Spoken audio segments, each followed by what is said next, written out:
right, so we're getting them down here and they're trying to decide if they want to be on this side of the fence.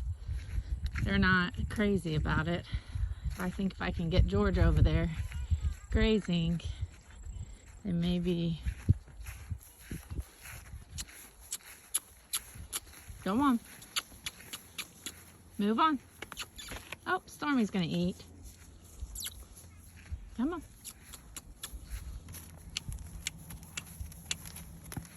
There we go. These are such big animals. They're not sure about being on the other side of this fence.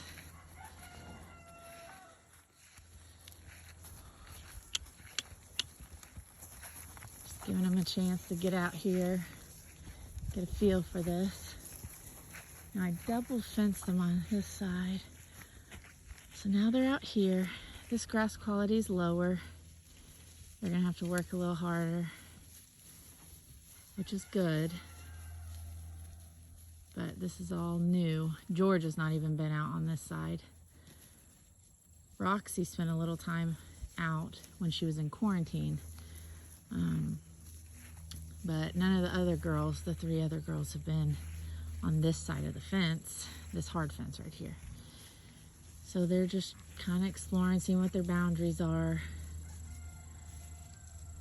Now I'm probably going to, I don't always turn the fence on, just because if they don't listen to the tape, it's not a huge deal.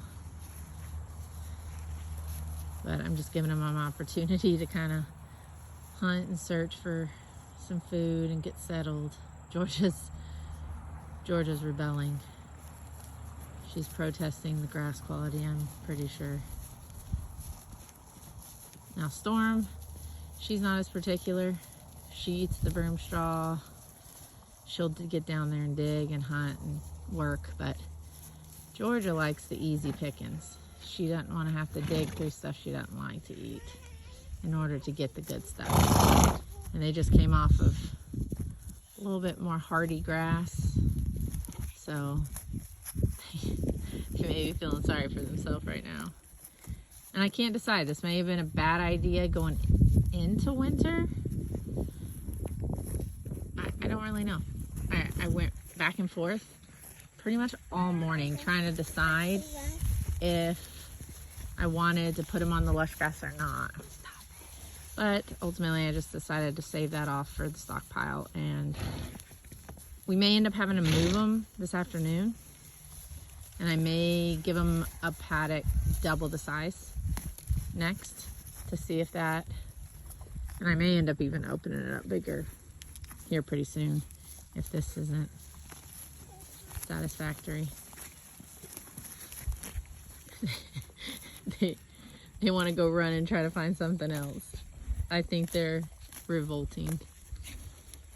I'm gonna have an uprising on my hands. The mare uprising.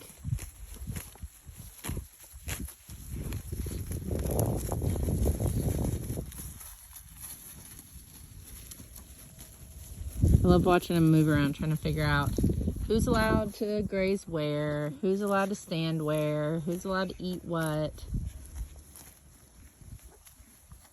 Oh, that's typical Daisy. Get a good roll in on the fresh grass. We'll see. I'm going to have to watch this spot close, because I don't know how they're going to eat this. Like I said, it may be faster. I doubt it'll be slower. I don't imagine it being at a slower pace than we've been. I imagine that maybe at a quicker pace. But I don't mind them eating this down really hard, because we're prepping this field for cows in the spring. So if they get this ate down pretty hard, and then we can put some ground cover and roll out hay and manure, and then hopefully we'll be ready to go for the spring for the steers. Oh, there we go. Jordan found her a little bit of longer grass. Now I spent a little bit of time out here this morning before I put them out here identifying some of the, so you can see like this grass looks the way I would typically move them to new grass. You giving her a piece of wood? I don't think Daisy wants that. Oh, she's gonna check it out. Trying to figure out what her young friend offered her. So, see, let me get my shadow. Sometime up here, there's some dewberry, and I cut down the red maple saplings. There's also some Japanese honeysuckle, definitely some broom straw.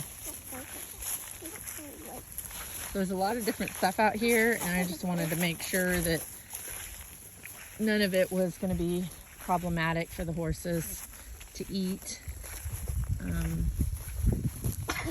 Besides the maple, nothing else seemed like it was a big concern, and there's just not a substantial amount of any of it that I think it would cause any kind of a problem in this short of a time frame.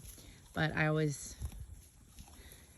tend to overdo it, so I like to make sure that there's nothing that could potentially be problematic. So see this little cutout here that I made? I blocked them off because there was red maple in there, and so I clipped that all, or most of it anyway, and I may end up pulling that back open, or they may get access to it as I make the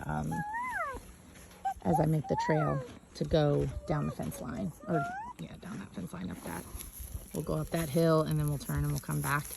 And then we've got quite a bit on this grass that they can work on. Even if we move them or put them in pretty large pastures, we can probably get 2 months out of them out here. But we will probably need some more stakes and tape in order to give them trails. Oh, there's Georgia telling Daisy where she can and can't eat. So she's gonna run her in a circle for a few minutes, making sure she knows the rules.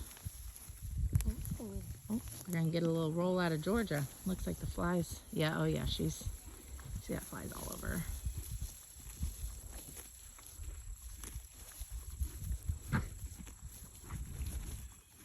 Ooh. They like to roll up in that sand, but they also like to roll in the grass too. So, see, now previous to starting this, we were still grazing them, but they would stay in the same paddock all the time. So we were having a lot of issues with shade and water. So we spent a lot less time moving trails because we didn't have any trails. We just had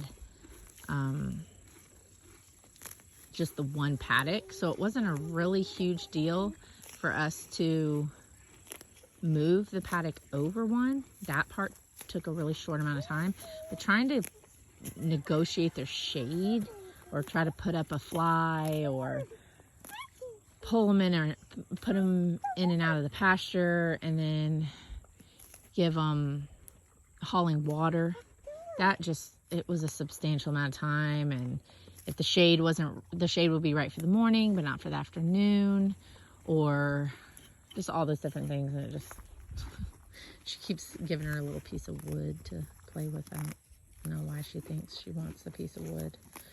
Oh, and we got a chicken friend who wanted to come over and say hi to the ladies.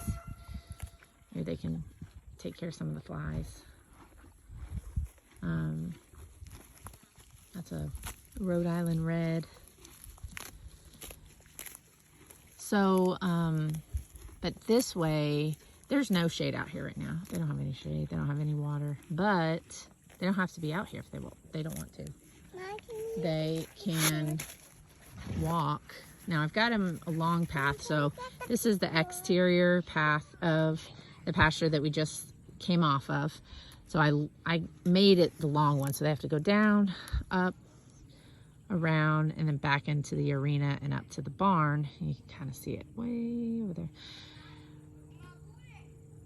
But it's still not even scratching the surface of the amount of mileage that they would graze naturally. So, I mean, it seems far. We're like, oh, they have to walk so far. But, I mean, really, they're not walking that far. And the more they walk, the more they have to look for their food and work for their food, the better. The better for them, the better for their mental health, and having them work in their most natural, I mean, obviously this isn't a natural environment, but the closest to natural environment as we can create for them, but also making sure that they're healthy, because we do live where we have really good grass. So after we get further into this field, down to the other side or up onto the hilltop, then we'll probably just run them down this road and then through here and then out and up to the different pastures. We do have a pretty decent wood line back there, and it's not so thick right at the front, so we may be able to let them get into the woods a bit, walk around. The banks of the creek are pretty steep, so they probably won't be able to get near that. But we still have them traveling back for water and traveling back for food, like I said. So this is where we're at. Changes obviously daily, and we're just making notes, using these videos. That way when we can go back next year and compare our notes and see where we're at, compare body composition, and try to keep these girls as healthy and as happy as we can.